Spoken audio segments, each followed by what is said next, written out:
English speaking is not about speaking in this language with someone. It is actually a component of a bigger picture, and that is the communication skills. How do we listen to someone, then take pauses, then respond and react? That forms a complete package. So, when we talk about speaking in this language, or when we uh, talk about ourselves that I'm working on my English speaking skills, always focus on listening also. Listen most, then react or act accordingly. And when you speak, take pauses, intonation, pronunciation.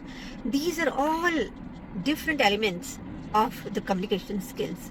So, focus on communication skills, see the bigger picture, not only on English speaking skills.